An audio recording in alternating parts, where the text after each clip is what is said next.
どうも嫌です。衝動的にハイテンポな実況が作りたくなりました。前置きなしに単刀直入でやっていきましょう。プライマリは SFAR-MGL、背後でミサイル飛翔音、敵戦闘機を確認、その場で落とせずとに待機する気満々の戦闘機と分かれば十分。そんで SFAR は標準使用弾薬で 650rpm の 30m 内4発キル、サイトは 1.5 倍のサーマルを使用。鳥やらゴミやらが舞い散る戦場でも一発で飛行機を見分けられます。バレルはラップサプレッサーを装着してステルス性能アップです。弾速は下がりますがわざわざ遠距離撃たないので OK です。さてのお兄さんを横にします。あの距離でも5発キルですが横からなら問題なし。さっきの戦闘機がまた低空で飛んでいきました。リズミサイルで狙ってみましょう。旋回待ちがてら周囲の安全確認を。多分よし。それじゃ発射。まあタイミングは大体で OK なんですけどね。あとは敵機の進路にミサイルを置くイメージ。ドクターン、敵戦闘機を撃墜。さて今更ですがガジェットは対戦車地雷。おっと今地雷プレイかとか思った人は10秒間瞬き厳禁ですよ。ミニマップに映っている EBAA の側面を狙いましょう。エリア外の崖を爆走します。EMP でひるませ。頑張れ敵砲弾からのジャンピング地雷投げからの逮捕兵。このために公兵やってますしこのために地雷持ってます。なんならこのためだけに BF やってると言っても、おっとこの爆発を気にも止めずスナイプですか。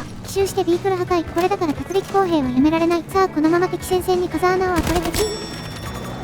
まああのまま AB 間で戦っても戦線の押し上げの見込みはなさそうでしたし、デスルーラック、スライディングショット、素早く蘇生、キャンセル。そのまま蘇生していたら N 字でしたね。ああ分隊員さん行かないで。てか敵来てるじゃん。うわーと。さっきのはどう考えても拠点状況とバトルパス進行を被せるのが悪い。まああれがなくても普通に打ち負けていたとは思いますが、打ち合いって難しいですからね。武器性能、位置取り、操作精度、反射神経、いろいろひっくるめてエイム力って考えると本当に青天井ですよね。でも打ち合いに勝てなくてもできることがあるのが BF です。回復蘇生策的に輸送ビークルの操縦など、何よりコンクエストでは拠点を踏んでいるだけでも仕事と言えますね。でもって対ビークルも比較的エイム力を必要としないです。ロックオンミサイルなら大まかな狙いでもロックオンできますし、そうでなくても戦車類の当たり判定が歩兵よりはるかに大きいです。ランチャー類は単体で破壊まで持っていくのは難しいものの最低限敵ビークルに圧力はかけられます。対ビークル手段が豊富なのが公兵。まあ突撃兵みたいな打ち合い補助能力もなく、援護兵のような継戦能力もなく、石膏兵のように情報有利を取ることもできないので、ガジェット次第では逮捕兵最弱兵かとも言えるのですが、本作は兵科ごとの武器制限もありませんし、個人の技量が大きく出るので何とも言えませんが、逮捕兵は微妙でもビークル相手なら強気に出られます。地雷を叩き込んでやらまあ戦車と歩兵のパワーバランスなんて本来あんなもんですからね。ただ歩兵は死んでも10秒あれば復帰できるのに対し、戦車は枠の復活に1分以上かかるという違いがあります。つまり対ビークルの基本はデスを恐れず突っ込むことです。ミニマップ上で敵 MAV の接近を確認、地雷を構えて初段は遠投、密着でとどめ。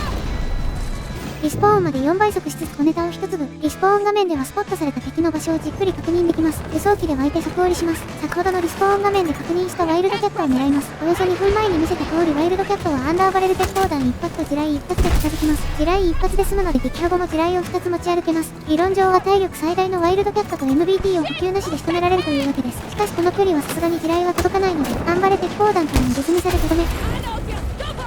さてそれでは A 拠点を踏みに行きましょう。お分かりいただけただろうか。露獲されてるじゃん。この動画を見に来てくださった方に一つだけ伝えたいことがあります。乗り捨ては大罪。露獲されるのは超大罪。それだけは本当に覚えてほしいです。ビークルを乗り捨てると簡単に露獲されてしまいます。露獲されている間はビークル枠が復活しないため圧倒的に不利になります。例えばこのマップでスーパーハインドは2機まで出せますが、1機露獲されると敵は3機の輸送機を使えることになります。つまり1機露獲されるだけで輸送力の約3倍の差がつくということです。ミニガン装備のリコンならともかく戦車やヘリの乗り捨ては絶対に許されません。リコン枠が2つしかないマップやモードもザラなのでリコンだろうと露獲されたくないのは確かですが、とにかく乗り捨て前提でビークルに乗るなら BF やるな。テコロンでも何でもなく乗り捨てにはそれだけ大きなリスクがあります。それだけでもご理解いただけたのなら幸いです。この動画は以上です。ご視聴ありがとうございました。そのうち1試合投手の実況にも挑戦してみたいと考えています。